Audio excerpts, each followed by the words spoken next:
So this video is going to be about what? You're always like, don't say so. So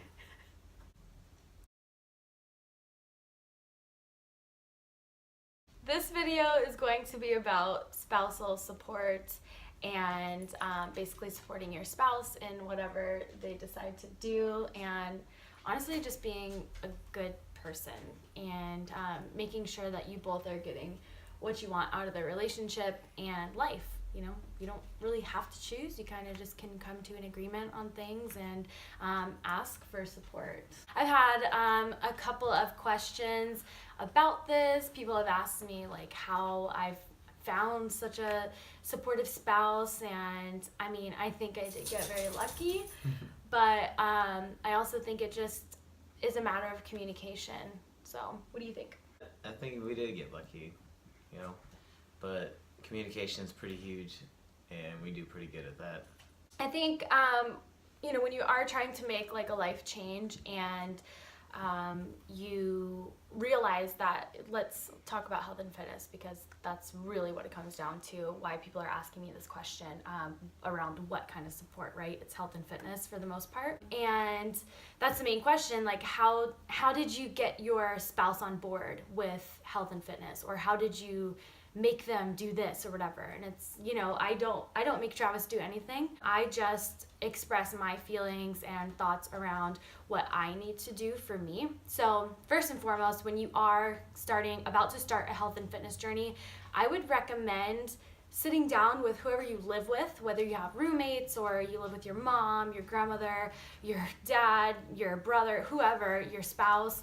I would recommend just like sitting down with them and basically having a heart-to-heart, like get vulnerable, tell them what this means to you and how this is going to change your life, the hopes that you have for it, because I think that's where the gray area is, where people don't understand and they're like, okay, I see that my partner wants to get healthy and start lifting weights or whatever, but I don't know why. So is it because they want to be better than me? Is it because they want to leave me? Like, people have a lot of insecurities. So I think if you break it down to them and you're like, hey, this is the reason that I want to do this, is because I don't feel good about my body. I don't feel confident in my body.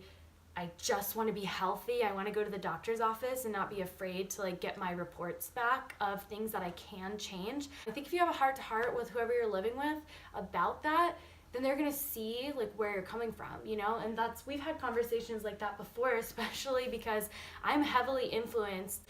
I have, you know, some issues with binge eating and going down a very slippery slope with that, and there are times when I'm like, we can't buy it. Like, we can't have ice cream in the house. I mean, even, you know, before I was vegan, it's a lot easier now for me to just like be strict on those things. But before, you know, I would just be like, we can't have ice cream in the house. We can't have cookies in the house because I will want them. And, you know, now I have a better grip on it just because I've like practiced that type of strategy. But, you know, basically we just have conversations. I'm like, hey, I need to really get back on track, or I really need to get clean. Can you help me? Can you help push me? And those are things that I think we've just kind of come to terms about and talked over because I'm vulnerable about it.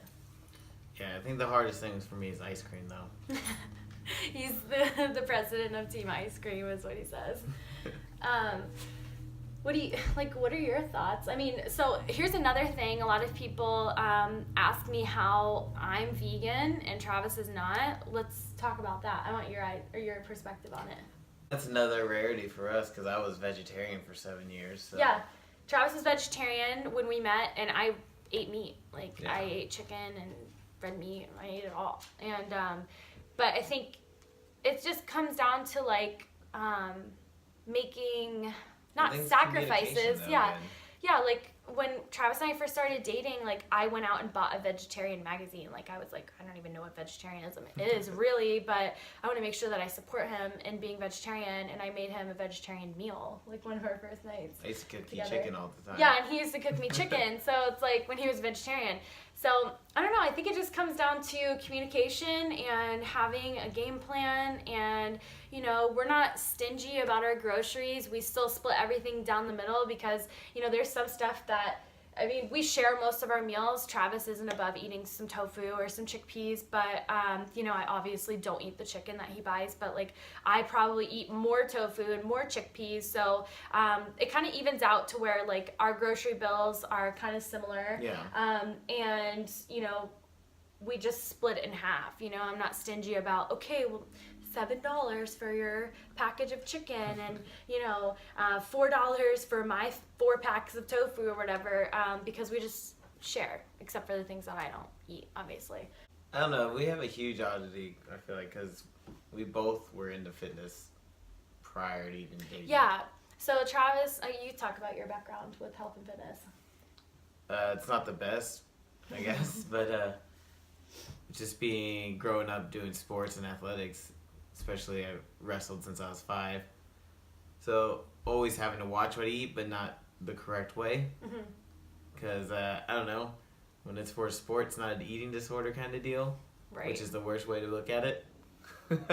So you just binge eat and then, you know, we work out hard and not eat anything. But now I'm getting older, knowing what to eat and what not to do, not to dehydrate yourself and stuff like that. But yeah, and Travis follows the portion control containers that I use. He finds that to be very helpful. He's done some of the at-home workout programs as well. Like, you know, you got shredded with that high-intensity interval training and kickboxing series that we did. That was, like, so awesome. I think it's just being open to each other, being open for exploration and, like, finding out who you are and just being supportive and, like, you know, if your spouse doesn't cheer for you, like, what are you even doing? Definitely having an open mind is the biggest thing, though. Yeah.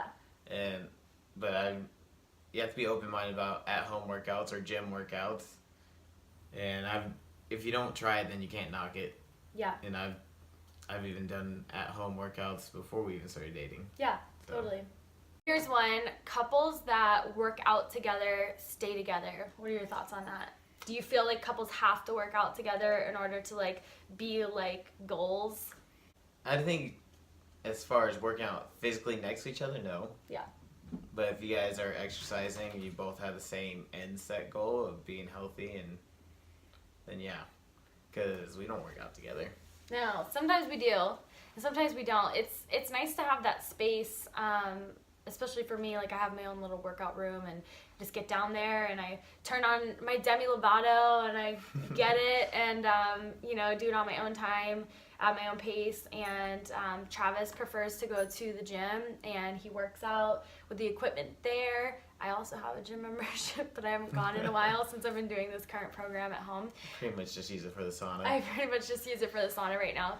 It's kind of fun, you know? I think if you think of it, I think it's mindset. We're both pretty positive people and we both listen and read some sort of, like, personal development. Mine might be some super, like, woo-woo, hippy-dippy, like, stuff, and Travis's is more, like, Joe Rogan, like, hardcore, C.T. Fletcher, and really in your face. But, you know, I think also having some sort of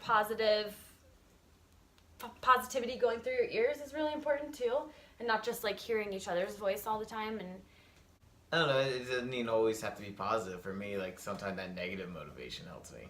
Yeah, but it's still, like, motivating. And also, like, motivation, what is that? Like, it just comes down to a form of discipline, you know? And, like, you being disciplined enough to go to the gym and listen to the things that you know will make you feel better. It doesn't have to be, like, all hoorah or, like, woo-woo. It can be, like... If you're not disciplined, then you're going to fail no matter what. Yeah. Because I don't know how many times I've had different workout partners that they're great friends, but they come out and then they go to the gym and then they flake on me, and I'm just, if I was only that person that goes with somebody else, then I would never be at the gym. Yeah. You know? And, I mean, that's another thing where, like, online support really helps, especially for me. Travis was in one of my online support groups and he posted because I made him post. But what did you think of it? Like, did you feel like it was a good environment for, like, women? I mean, it's mainly, okay, women were a little more kitschy and, like, you know, on the internet and, like, we're all about, like, yes, queen, and, like, just supporting each other more or less. And so what did you think, like, the vibe? I mean, I know it was a while ago that you were in my support group, but, like, what did you think of the vibe? Do you feel like it helped people stay on track? I still get the messages in it. You still get the notifications, yeah, but I know it's great you know, it's people need that support, and what is it? Just someone there that knows what they're going through. Yeah, totally. And yeah, they're all very motivating and cheerful for each other, but I feel like that's why you probably like Joe Rogan and CT Fletcher so much, is because that's kind of like your form of a support group.